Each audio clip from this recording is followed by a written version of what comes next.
നമസ്കാരം. ആലുക്കലിലെ കൊലപാതക കേസിലെ പ്രതിയെ പിടികൂടി പോലീസ് കോടതിയിലേക്ക് ഹാജരാക്കുകയാണ്.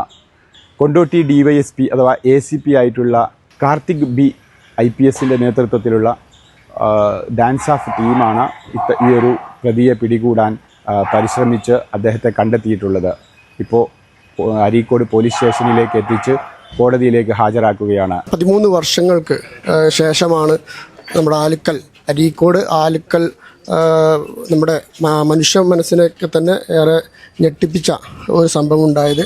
അദ്ദേഹത്തിൻ്റെ 2 മക്കളെയും ഭാര്യയെയും കൊന്നിട്ടുള്ള ആ സംഭവം വളരെ മനുഷ്യ മനസ്സിനെ തന്നെ ഏറെ വൈകാര്യമായി ചിന്തിച്ചിട്ടുള്ളൊരു കാര്യമാണ്. അദ്ദേഹത്തെ ഇന്നലെ അരീക്കോട് കാർത്തിക് സാറിൻ്റെ നേതൃത്വത്തിൽ പിടികൂടുകയും ബാംഗ്ലൂരിൽ വെച്ചാണ് അദ്ദേഹത്തെ പിടികൂടിയത്. അതിനുശേഷം ഇപ്പോൾ അരീക്കോട് സ്റ്റേഷനിലെത്തി അതിൻ്റെ പ്രൊസീജിയർ പൂർത്തിയാക്കി കോടതിയിലേക്ക് ഹാജരാക്കുന്നതിന് വേണ്ടിയിട്ട് ഇപ്പോൾ കൊണ്ടുപോവുകയാണ്.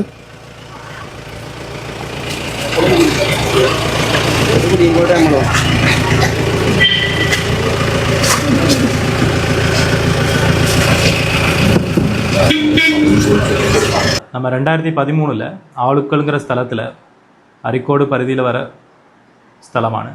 അവിടെ 3 ആളെ മർഡർ ചെയ്തിട്ട് ആൾമോസ്റ്റ് 11 ഇയേഴ്സ് ആയിട്ട് ആബ്സ്കോണ്ടിങ്ങിൽ ഉണ്ടായിരുന്ന പ്രതി മുഹമ്മദ് ഷരീഫ് ഇന്നലെ ബാംഗ്ലൂരിൽ കണ്ടെത്തി. So on the directions of DPC Malappuram Chaitra Teresa ma'am IPS അവർ ഡാൻസ് ഓഫ് ടീമും കൂടുതലായിട്ട് വർക്ക് ചെയ്ത് ഒരുപാട് ഇൻ്റലിജൻസ് കളക്ട് ചെയ്തിട്ട് അത് ഡെവലപ്പ് ചെയ്ത് ഓപ്പറേറ്റ് ചെയ്തിട്ടുണ്ടായിരുന്നു. സോ ഇപ്പോൾ അവനെ മഞ്ചേരി കോടതിയിൽ പ്രൊഡ്യൂസ് ചെയ്യും. നിയമരീതിയിൽ കാര്യങ്ങൾ ഉണ്ടാവും. അവന് ബാംഗ്ലൂരിൽ ഒരു ടാക്സി ഡ്രൈവറായിട്ട് ഒരു പുതിയ ലൈഫ് സ്റ്റാർട്ട് ചെയ്തിട്ടുണ്ടായിരുന്നു.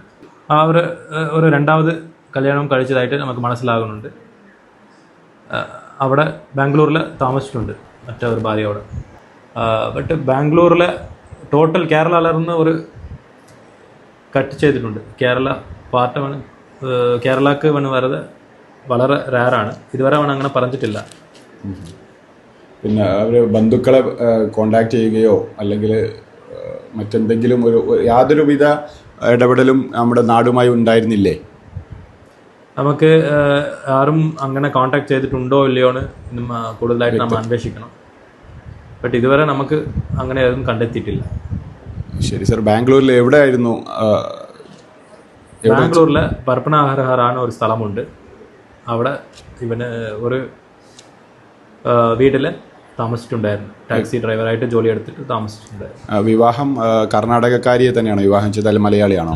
വിവാഹം കഴിച്ചത് അവർ നമുക്ക് പ്രിലിമിനറി ആയിട്ട് ചോദിച്ച സമയം ഒരു വെസ്റ്റ് ബംഗാളിലുള്ള ഒരു ലേഡിയാണ്. കുട്ടികളുണ്ടോ? കുട്ടികളുമുണ്ട്. ഓക്കെ. ഇനി തുടർ നടപടികൾ എന്താണ് കോടതിയിൽ? ഇപ്പോൾ ഇവന് 2015 ഒളിവിൽ പോണതാണ്. ബെയിലിക്ക് ശേഷം അവന് ഒളിവിൽ പോണതാണ്. തിരിച്ച് ഹാജരാക്കുന്നുണ്ട്. പിന്നെ ഇപ്പോൾ ട്രയൽ നടക്കും. ഇനി കോടതിയിൽ എല്ലാ നിയമരീതിയിലെ എല്ലാ പ്രൊസീജിയറും ഫോളോ ചെയ്തിട്ട് ട്രയൽ ഉണ്ടാവും. പിന്നെ കോടതി തീരുമാനിക്കും. സർ, 11 വർഷമായിട്ട് അദ്ദേഹത്തെ കാണുന്നില്ല. ആ സമയങ്ങളിലൊക്കെ പ്രത്യേക നിരവധി സ്ക്വാഡുകൾ ഇതിൻ്റെ മുമ്പുള്ള SP-മാരടക്കമുള്ള ആളുകൾ ഉണ്ടായിരുന്നു.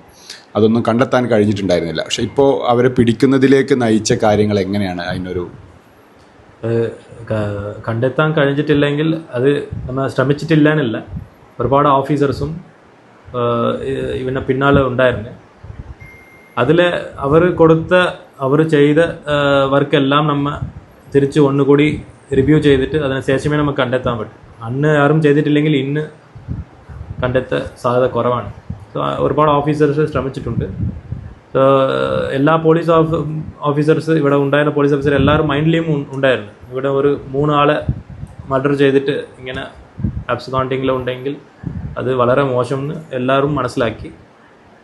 അത് നമ്മൾ കൂടുതലായിട്ട് ഫോക്കസ് ചെയ്തിട്ട് ഓപ്പറേറ്റ് ചെയ്തെടുത്തതാണ്. സർ, കൊണ്ടോട്ടി സബ് ഡിവിഷണൽ ഏരിയയിൽ ഇതേപോലെ ഇനി മർഡർ ചെയ്തിട്ട് കണ്ടെത്താനുള്ള ആളുകൾ ഇനി ഏതെങ്കിലും കേസിലുണ്ടോ? മർഡർ കേസസ് മർഡർ കേസ് 2010 ശേഷം കൊണ്ടോട്ടിയിലില്ല. മറ്റ് ഗ്രേവ് കേസസിലും ഉണ്ട്. അത് നമുക്ക് ടീം ഫോം ചെയ്യുന്നുണ്ട്. ടീം ഓൾറെഡി ഫോംഡാണ്, ഓൾറെഡി നോക്കുന്നുണ്ട്, കണ്ടെത്തും. അത് നമ്മളുടെ ഡ്യൂട്ടിയാണ്. അത് കൂടുതലായിട്ട് ഫാസ്റ്റായിട്ട് ചെയ്യുന്നുണ്ട്. ഓക്കെ സർ, ഇതൊരു നാടിനെ പിടികൂടണമെന്ന് ആഗ്രഹിക്കുന്ന ഒരു കുറ്റവാളിയെ പിടിച്ചപ്പോൾ പോലീസ് എത്രമാത്രം സന്തോഷത്തിലാണ് ഈ ഒരു കുറ്റവാളിയെ നിയമത്തിൻ്റെ മുന്നിലേക്ക് കൊണ്ടുവരുമ്പോൾ? അത് വളരെ സന്തോഷമാണ്. എല്ലാ നാട്ടുകാരും എല്ലാവരും സഹായിച്ചിട്ടുണ്ട്. ഇവനെ പിടിക്കണമെന്ന് എല്ലാവർക്കും മനസ്സിൽ ഒരു ഇതുണ്ട്. പിടിച്ച് കണ്ടെത്തുന്നതിന് നമ്മൾ ഇത്ര ദിവസം, എസ്പെഷ്യലി ടീം ഇത്ര ദിവസം എഫേർട്ട് എടുത്ത് കണ്ടെത്തുമ്പോൾ അവർക്കൊരു സാറ്റിസ്ഫാക്ഷൻ ഉണ്ടാവും. വാർത്തകൾ നേരത്തെ അറിയാൻ ഫേസ്ബുക്ക് പേജ് ലൈക്ക് ചെയ്യൂ, ചാനൽ സബ്സ്ക്രൈബ് ചെയ്യൂ.